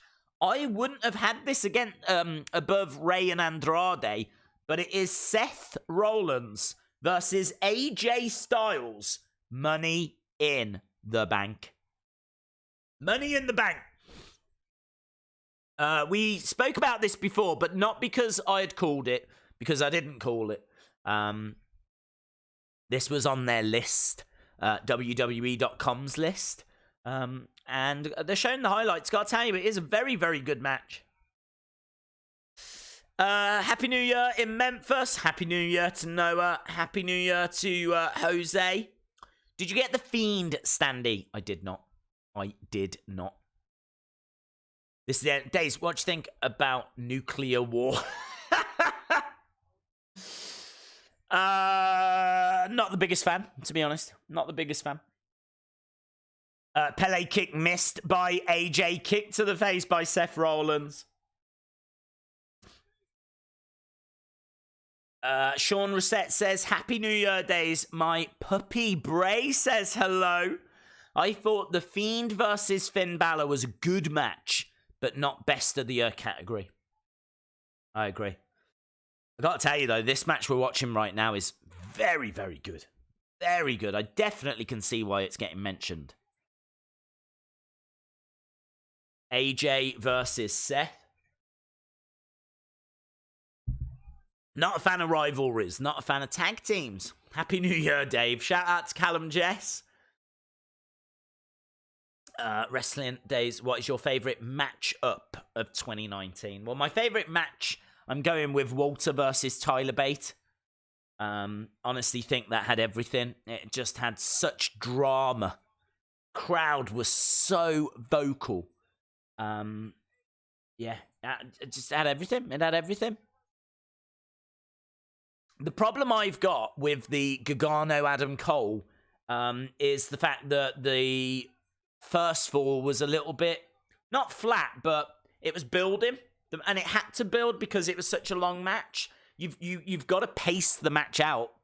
But the thing is, if you compare it to other matches, I think the first fall in particular was a bit... that match for me just got exceptional in the third fall. The third fall of that Gargano-Cole match was insane. Absolute madness. Absolute madness. If you used to look at that third fall on its own, that is match of the year. No doubt, no doubt, no doubt. That might be the greatest match of all time. That third fall, Gargano versus Adam Cole. But the first fall, it's a bit, yeah. We've got a Daniel Bryan therapy session. I love them. I love those therapy sessions. They're so funny. Okay, Seth versus AJ. I can go with it. I can vibe with WWE Backstage. I don't think they're going to do include NXT, to be honest, in this. So I'm going to keep my fingers crossed that we've called it. And I'm going to say Becky versus Sasha. Hell in a Cell. Little bit of bubbly. Hunter says, thoughts on Sting versus Taker? I want it. I've said this before. I do not care if the match is awful. I know there's people saying, why would you want to watch an awful match? I don't care. I don't care. I've seen a lot of awful matches in my time. I don't care if I have to watch another one, right? Make it short. Doesn't have to be long. Make it 2 minutes long. It doesn't have to be anything. It does not have to be this epic match. I just want WrestleMania 36. I want Sting to get another WrestleMania moment. And I want him to get the match that he's so desperate for. He said time after time, I want Undertaker. I want that match. If I come out of retirement, that's the match I'm coming out of retirement for. He is desperate for that match. I'm desperate for that match. It is my all-time dream match. You're talking about the icon, the face of WCW for me personally. Against my favorite wrestler, and for me, the face of WWE. Undertaker versus Sting. WrestleMania 36. The face-to-face, the stare-down, that moment where they're looking at each other, trying to work each other out. You got Sting looking at Undertaker and, like, looking out at the crowd and everything, and you're just, what a moment. And then, as I said, the match itself, a couple of minutes long, doesn't need to be anything. As long as they're both safe, as long as they can both get through the match. Goosebumps, man. And I'll tell you something else controversial. I'd have Sting win. I'd give Sting the win. I'm so tired of Vince burying the memory of WCW and the memory of, you know, what wasn't his. Look at how he treats Starrcade. The name Starrcade, look at how it gets treated. It's basically thrown onto a house show. Like, that should be one of the biggest shows of the year. Don't forget, for the longest time, that was the alternative to WrestleMania. That was WrestleMania before WrestleMania. And look what it is now. Look at the fact that Sting lost against Triple H. Just, oh my God. Look at how Booker T was treated in his match against Triple H. I'm starting to see a theme here. I'm starting to see Triple H as the problem. People are saying that it'll be better when Triple H takes over, and it probably will. But he's not perfect. Just look at his match against Sting. So, yeah, I would love it. I'd give Sting the win. I think he deserves a win at WrestleMania. I think it doesn't matter if Undertaker loses anymore. Doesn't matter, does it? He's lost. The streak's over. Doesn't matter. Give Sting the win. Have that moment. Quick little match. Both embrace at the end, and maybe they're both done. You could even have it, if you want, you could even have Sting. 1, 2, lights go out. Lights come back on. Undertaker and Sting at the top of the entrance ramp. They turn and walk away. Something like that. I don't know. Did Sting win?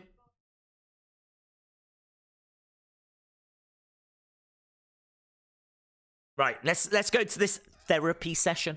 Give Sting the win? Yeah, I would. I would. This is an older one because Daniel still has got hair. It's not been ripped out of his head and his face by the Fiend at this point. So, you've got this new Daniel Bryan. Yeah.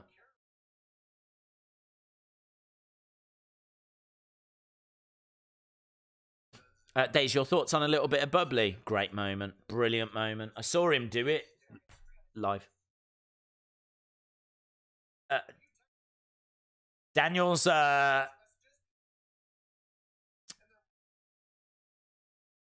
Oh, that's upset Daniel. She was listening to Daniel and then she just went for her phone to text someone.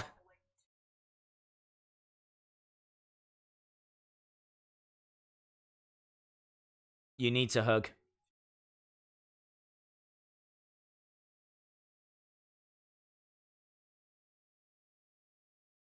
He says, I used to hug Kane.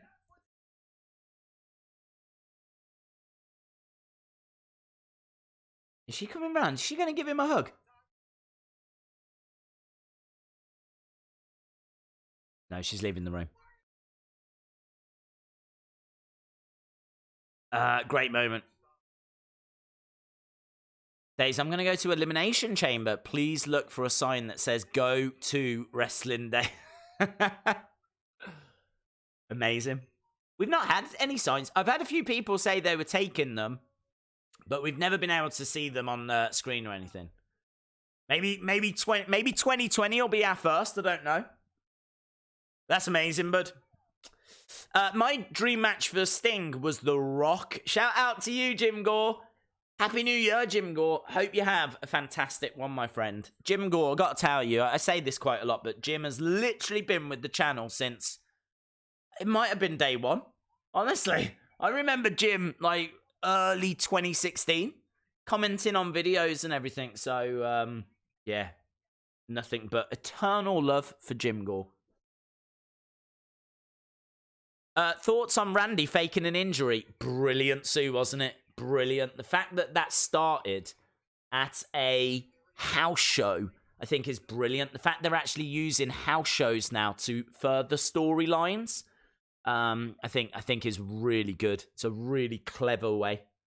Kind of means that you need to go to house shows now because you might see something that carries over to Raw, carries over to SmackDown, gives us extra talking points as well, you know? Guys, this happened at a house show tonight, kind of a thing. Love it. I hope it's a big thing they're going to bring him. Right, number 3 on the countdown, 25 minutes in. We've only got 35 minutes to go here. So we are whizzing our way through this countdown. But, yeah, we have got the men's Elimination Chamber match. This was brilliant. This really fueled Kofi Mania. Favorite match of the decade is Days versus the 32-inch Seth Rollins.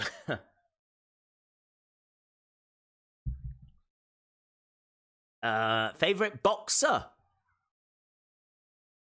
Ooh, I don't know. I mean, I'm thinking Robinson. I don't know. That's a tough question, dude. It's not a question that I think about that often. I used to love Prince Nassim. He was great when I was like growing up in the UK. I wouldn't say he's my favorite of all time because obviously he didn't go on to maintain his success.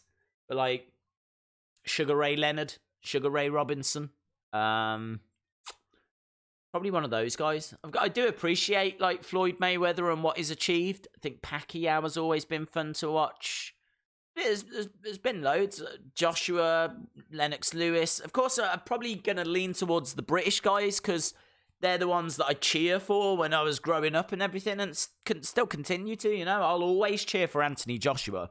I'll always cheer for, like, Tyson Fury. So I'm probably going to be biased in a way.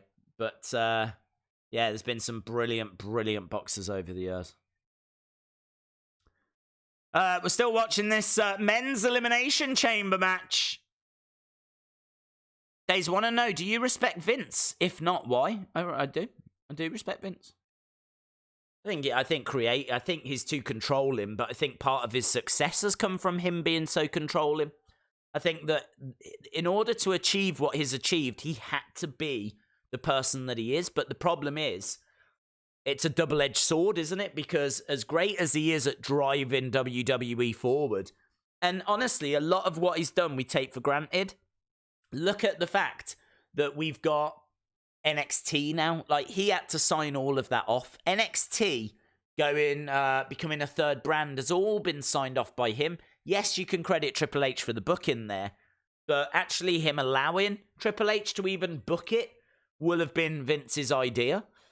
Look at the network. All of that will have been driven by Vince McMahon. The network. Look at how much merch there is for us to buy of all the different... It's not like you go on and there's a handful of items. There's more things than you could ever own. You know, so, like, a lot of the strategies and everything, like, business-wise, he is so... I think they've got, like, the biggest YouTube channel or the second biggest YouTube channel. Maybe not in regards to subscribers, but in regards to views. I think they've got the second biggest YouTube channel. Like, they're just this absolute monster. So So I think a lot of what he does right comes from the fact that he's in control. But equally, from a creative point of view, a lot of the things that are going wrong is because he's in control. And he won't let...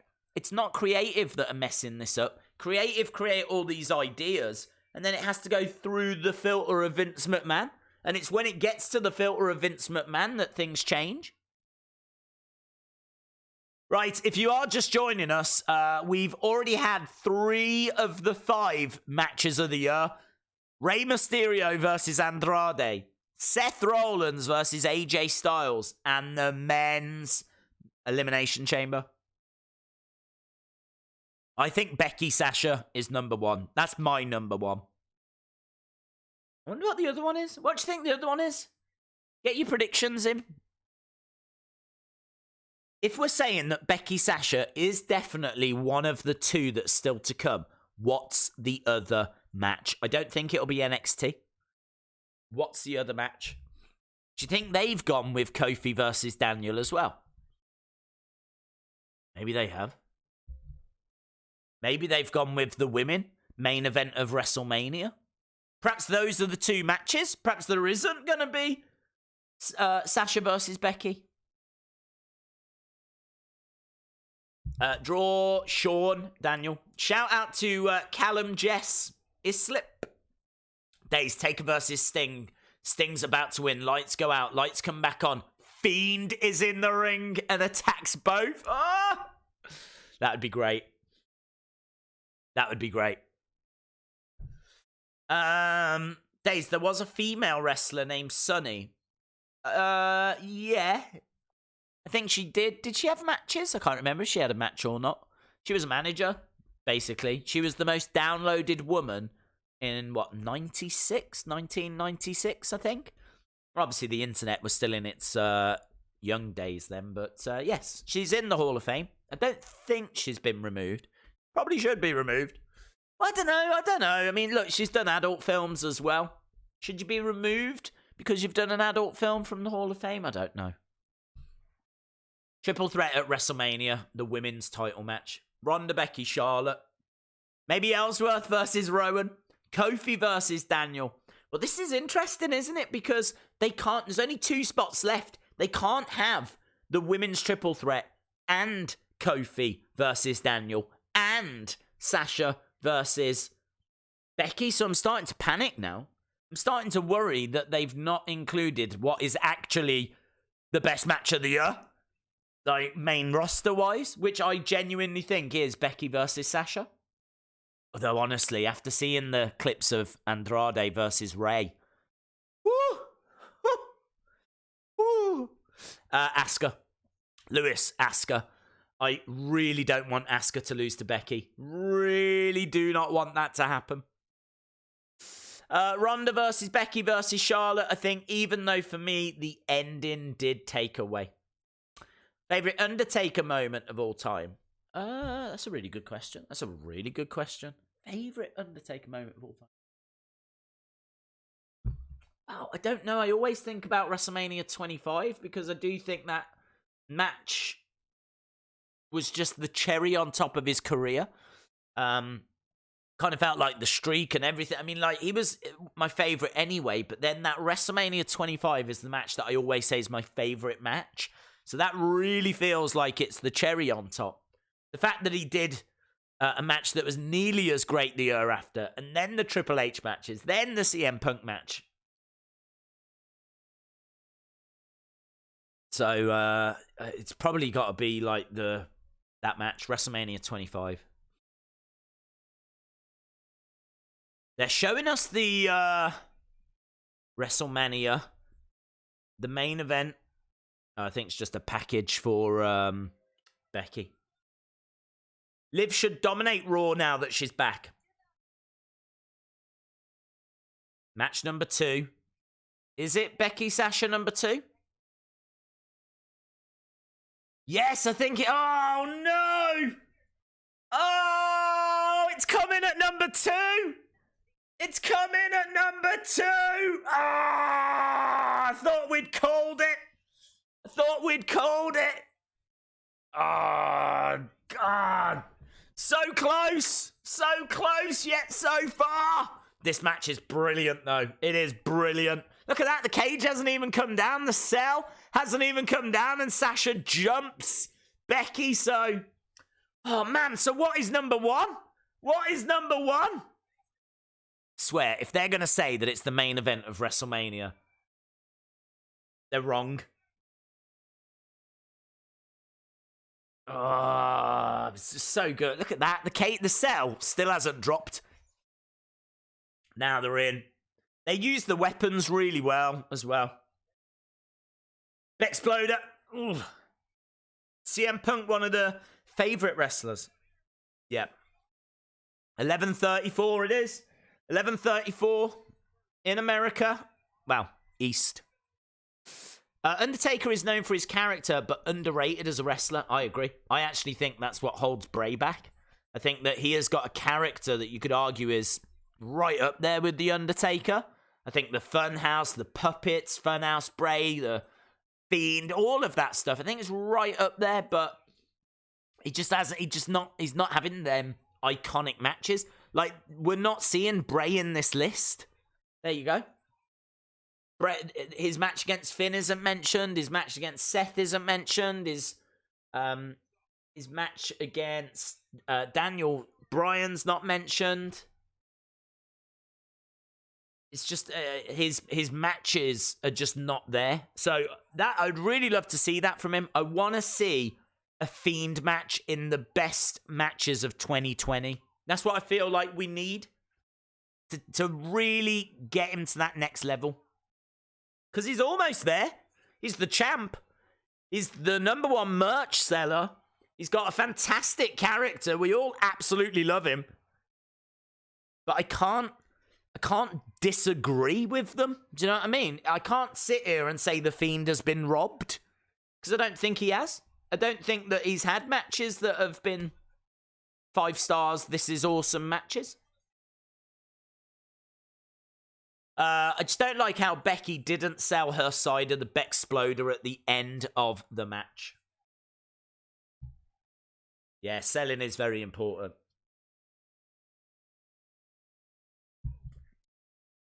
It's really good, though. Some great spots. I mean, kendo sticks through the corner, a chair set up on him. Becky really, you can see there, taking some deep, deep breaths. Bray and The Fiend is good. Becky slipping, looking for a powerbomb. She's trying to get Sasha. Sasha, though, kicking her away. Double knees! People on their feet, man. 1, 2, shoulder up. Do you think Shayna Baszler will win the Royal Rumble and face Becky Lynch? No. I don't. I think it could happen, but I think it's more likely Ronda wins the Rumble. WWE are always looking for headlines. They always want to be mentioned on BBC, ESPN, all of these different news outlets. You're not going to get the coverage if Shayna wins the Rumble. You're just not. You are if Ronda wins it. And I think that Ronda winning makes sense. I think it's a big return. It's a big moment. And then I think you build towards Becky versus Ronda. I think Becky beats Asuka. She shouldn't. I think she does. And I think Ronda wins the Rumble. And I think we get Becky versus Ronda one-on-one at WrestleMania. And then people can't say that Ronda didn't deserve it. She won the Rumble. We're still watching highlights of this match. It's still amazing. Sasha having to tap.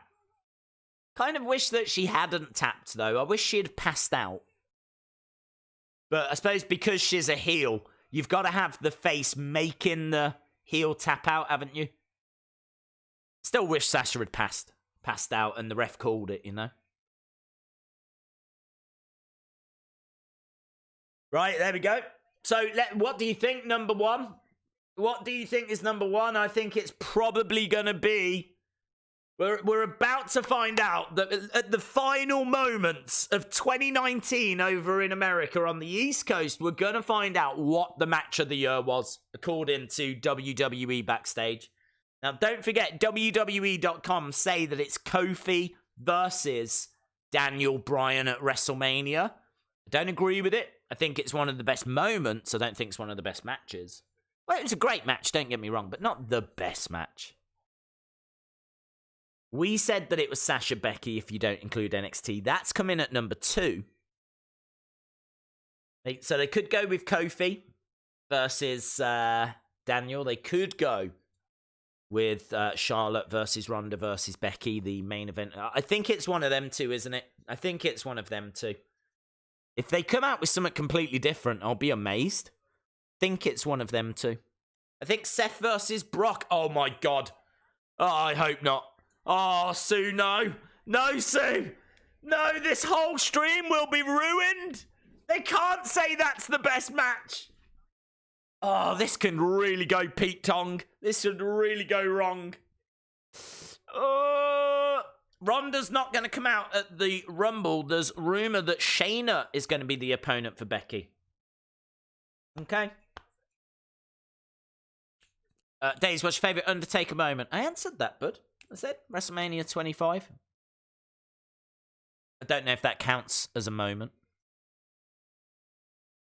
But I think him keeping the streak going against what was easily his toughest challenge in Shawn Michaels. Shawn pushed Undertaker to the absolute limit. Do you remember, I think it was that match. Do you remember Undertaker dives, does the suicide dive? Or goes over the top and comes down like this? Do you remember? Comes down like that on top of a cameraman. It looked horrific. He could have legit broken his neck at that point. Oh, we got 20 minutes to go. Their match of the year is coming up. Is Mountain Dew Kickstart taste good and is it bad for you? I don't think we have that here. Do you know, we don't really have... I'd have to double check, but I don't think we get Mountain Dew. We never had Mountain Dew, and then we did start to have it for a little while. I did see it in shops. It might have gone again. I don't know. It's not a big drink over here, Mountain Dew, and I don't think we get Kickstart, whatever that is. Happy New Year to Callum Jess. We're 19 minutes away from that. It would be awesome if it's The Fiend. Days, can I get a shout out? Yes, cool and fun time with you, Bade and a bid. Days, given the heightened importance of NXT, do you think we will see fewer call-ups? Yes. I think what you'll start to see is actually superstars just going straight to Raw, straight to SmackDown. We're sort of seeing it. I can't quite tell what they're doing with Deonna Purrazzo and Chelsea Green, but they've been used on Raw past couple of weeks. And then this past week, they were on Main Event. So, for some reason, those two seem to be floating around Raw. And I think you're going to see more of that in 2020. Stars just going straight to Raw. I think they'll use them on house shows, NXT house shows. And then instead of putting them onto NXT, I think you'll start seeing them going straight to Raw. Which is going to be good. I think that's more exciting. I actually think that's held Ricochet back a little bit. We were talking about this the other day.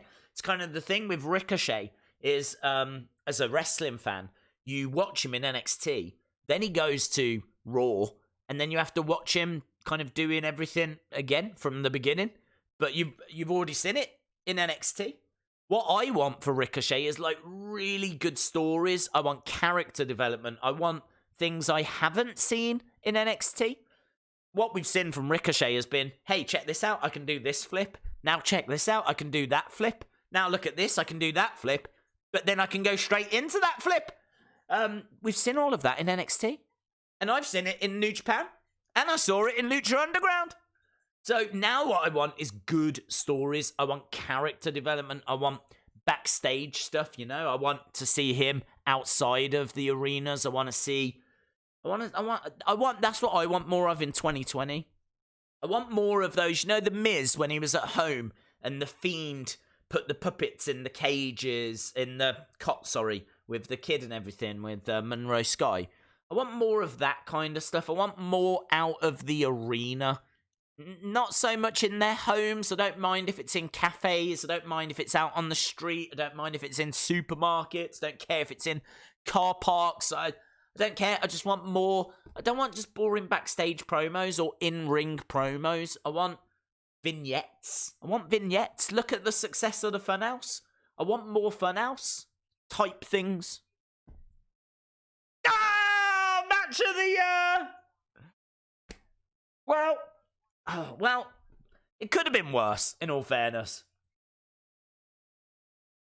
It's not. I don't understand that both Backstage and WWE.com are saying that Kofi Kingston versus Daniel Bryan at WrestleMania is the match of the year.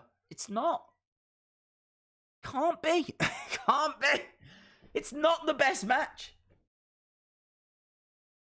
I mean, perhaps you've got to take into account the moment as well and what it all means and the significance. But if you're doing that, surely then you have to say it's the women and the main event of WrestleMania. How amazing that Becky versus Ronda versus Charlotte hasn't even made the top 5. How amazing. Well, there we go. It's been announced. I don't agree. But Daniel Bryan versus Kofi Kingston is officially match of the year 2019.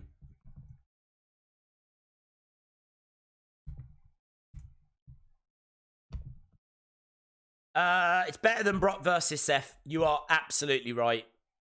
I don't hate... The weird thing is, I don't hate this match. I really don't hate this match. I actually thought it was one of the best matches at WrestleMania this year. Don't hate the match. Love the fact that Kofi won. Really wanted Kofi to win. Don't hate it. It's just absolutely not the match of the year. It's not the best match of the year. But I love Kofi. I love Daniel. This is an outrage! 14 minutes till midnight it is, yes. Callum Jess, good night, my friend. Say, since WWE is bringing in other sports stars, what would your reaction be if they brought in Manny Pacquiao? Concern, I suppose. I don't mind them bringing in boxers, bringing in UFC stars, bringing in any kind of people that do combat sports. I don't want them bringing in YouTubers, yeah? Personally, I don't want KSI in WWE unless he's going to be a manager or a guest timekeeper or something like that. And he said that he would do WWE. He's got one of the biggest YouTube channels. You know that they've got to be interested. You know they've got to be interested. I don't want to see that. So Pacquiao coming in, I think, would be fine. I would want him to play to his strengths. Why can't they do a boxing match? Why can't they do a boxing match? Why does it always have to be? Why bring in Manny Pacquiao? It's like, why bring in Tyson Fury and have him do a wrestling match? That didn't make any sense to me whatsoever. You've got one of the best boxers in the world. Arguably the best heavyweight in the world. Is certainly in the top 3. You know, Deontay Wilder, Tyson Fury, Anthony Joshua, right? So you got one of the top 3 heavyweight boxers in the world, and then you make him do a wrestling match? Doesn't make any sense. Would have been so much better if that had been a boxing match. Braun Strowman, Tyson Fury in a boxing match. I suppose the problem is you can't necessarily do a boxing match without actually hitting the person, you know? So I suppose that might have been the reason why. Although saying that, they did one at WrestleMania 2 between Mr. T and Rowdy Roddy Piper, didn't they? They've done boxing matches before. So if Pacquiao come in, I definitely don't want to see him wrestle. Let's put it that way. Absolutely not. KSI can't be any more than a referee if he joins the WWE community. If he wants to go to the Performance Center and show us months and months of him training, then I could get on board with him having a match.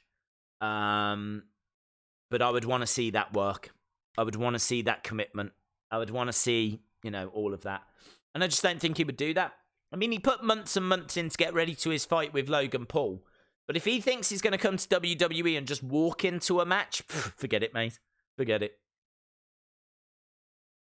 Not as bad as Logan Paul in WWE. I think the reason they said this is match of the year is because everybody introduced Kofi Mania, everyone wanted him to win, and it's an emotional win. Yeah, no, I completely understand. Completely get the moment. I completely get that. It was a big moment. It's a great moment.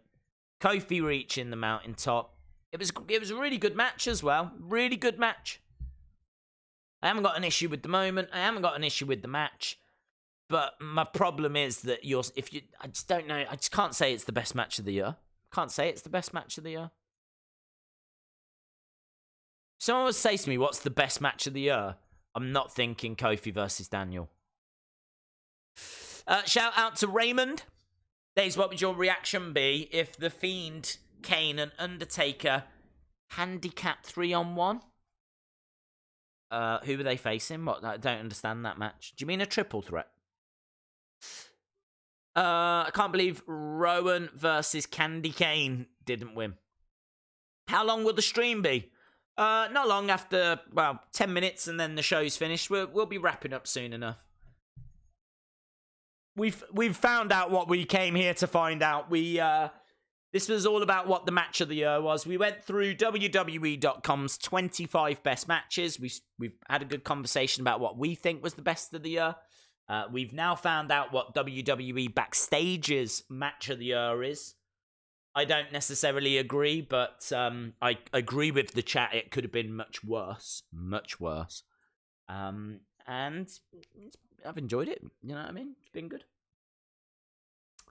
Holidays are almost done. They are. Days, will you do a midnight countdown? To be honest, I don't know. I haven't really got... I suppose I can, if I can find a midnight countdown to do. I can see we've got 9 minutes. Is there a way of finding the time in America live? Maybe if I Google it. Time in US now, please.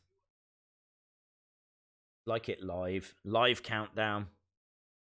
Live countdown in the US.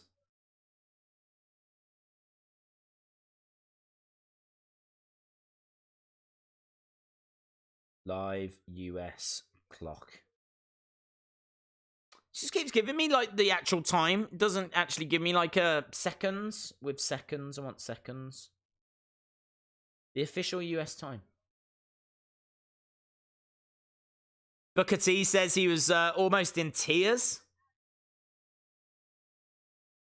Oh, there we go. I've got it. There we go. Look, it's telling me that is... That's not right, is it? That's not the official time in the US. It's not 4:52.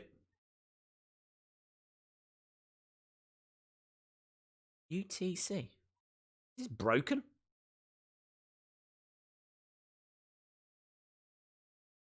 Okay, Central Standard Time is 10:52.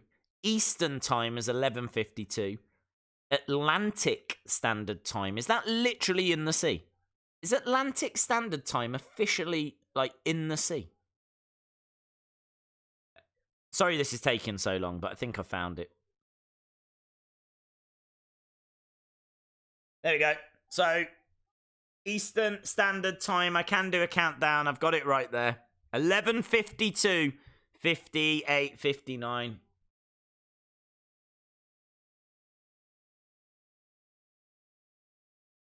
So there we go. Kofi says, I'll never tell this to his face. I don't know why, because his face now. Kofi says, I think he's one of the greatest to ever do this.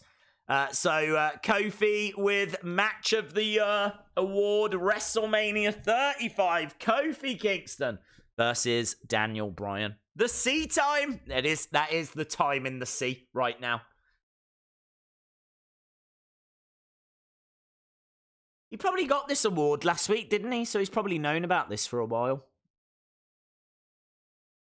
Been a great year for Kofi. Coming up, New Year's resolutions coming up. It's 3:23 in the afternoon for me in Adelaide. It's New Year's Day for us. Amazing. I hope you're having a good 2020, my friend. It is 4:53 in the morning here in the UK, so sneaking up to about 5 to 5. Can't believe Rey Mysterio versus Samoa Joe at WrestleMania didn't win. Yes. That amazing squash match. Happy New Year to Usual Mike Television Toy Showcase. Days they are advertising Fiend versus Daniel Bryan for the Universal title in Dallas on the SmackDown Before Rumble. That's interesting. That's very interesting. No spoilers, please. I'm still stuck in 2019. Well, it's on the way, my friend. It's on the way. We've literally got 5 minutes to go. I just realised that Bret Hart's Hall of Fame attack was this year. Yeah, that's got to be one of the OMG moments, hasn't it? I remember people asking me, are you going to stream the Hall of Fame? And I said no. I don't tend to do it because there's a lot of talking. It's very hard to stream a show where there's just talking. And I really wish we had. I really wish we had. So we might do it this year. Not that there's going to be that moment, you know, but we might do it. We're in the future in the UK. Who's excited for Mania 38? Wow, you're jumping ahead of things there, friend. No worries, Raymond. Shout out to you. I've just realised... Oh, we read that one. Sonny Wolf says same. Definitely one of the OMG moments. Yes. There's been a few, hasn't there? I'd say the wedding from last night was an OMG moment, but for a different reason. That was more of a what is going on moment. But did you see that Liv Morgan was trending? I saw her, the clip of Liv's return was the number 3 video on YouTube. It was number 3 trending. It had done 1.7 million earlier, so I don't know what it's on now. But yeah, absolute madness. Days, I've got 1 hour, 5 minutes until the new year here in Dallas. Oh, buddy.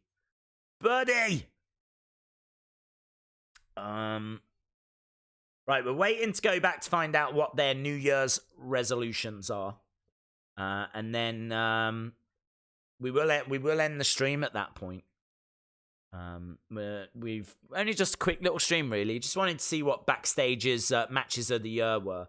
And also, what would there not be in an NWA stream tonight? I always like to do something kind of Tuesday night. So it's kind of cool that for those of you that might be on your own on the East Coast, that hopefully it's kind of killed a couple of hours for you, you know, had a bit of a wrestling chat, get your thoughts in the chat and let us know what your match of the year was. Let me know if you haven't already what your match of the year is. Liv is number 2 in the USA. Wow. Amazing. It was a lackluster way to bring back Liv. Yeah, I think they could have brought her back a different way, a better way, definitely. Definitely. But I don't think everything is as it seems. I think she is definitely manipulating the situation. CM Punk may be back in 3 weeks. I saw it trending on Twitter as well.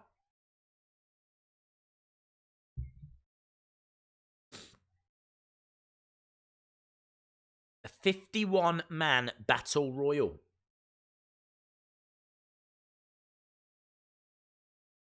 Was that this year? The big battle royal that was won by, was it Mansoor? Mansoor in Saudi Arabia winning the biggest ever battle royal. They're just showing us some of the key moments from the year so far. Brock Party. We just saw a clip of Brock Party. Adam Cole versus Johnny Gargano match is of the year. #1 in Scotland. It's crazy, isn't it? I mean, you can't. It's definitely worked. It's definitely worked. I do think a lot of it has been Liv herself, though, with all the cryptic tweets and things, hasn't it? A lot of what she's been doing on social media has been a large part as to why that is trending. The problem is Vince is gonna look at that and go, they are loving this storyline. I knew they would love this wedding. And it's like, no, we're just totally confused by it. Where are we? Oh, look, they've got 2020 glasses on. And they've got a little bit of bubbly. Christian with a little bit of bubbly. I can see that the countdown clock. Less than 20 seconds to go, people. Here we go. 10, 9, 8, 7, 6, 5, 4, 3, 2, 1. Happy New Year! Woo! I mean, it's already been New Year for a lot of us, but I appreciate that it just turned New Year for the East Coast of the US. They're going crazy right now. They're dancing in the streets in New York. Big moment. 2020 has reached the shores of the United States. Many, many happy returns to all of my US friends. May 2020 bring you more joy than 2019 did. And that goes to everyone watching, all of you that are in the chat, everyone that has joined us on these streams. Really appreciate it. Really, really appreciate it, because there just wouldn't be a channel without you guys. So, yeah, thanks a lot to everyone that's joined us. Have a fantastic New Year. And there we go. It is done. Happy New Year, everyone. They're celebrating backstage as well. Amazing.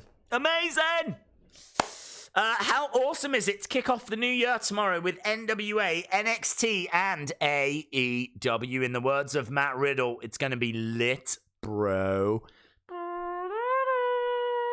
It is going to be lit. Still got an hour to go here in Texas. Sorry. Well, when it's getting there, just rewind this stream and then, like, do you know what I mean? It'll feel like it's all happening again for you. WWE stuff behind you. I'm a fan of Finn Balor. Is Finn Balor behind me? Is he? No. I think he was. But not at the moment. Yes, Happy New Year to everyone. I'm going to let you all go, run away, celebrate with your families. Say Happy New Year to all your loved ones. You probably got people on the phone ringing up. Probably got friends sending messages. Probably carnage going on right now in New York. So, yes, many, many happy returns. Happy New Year to everyone.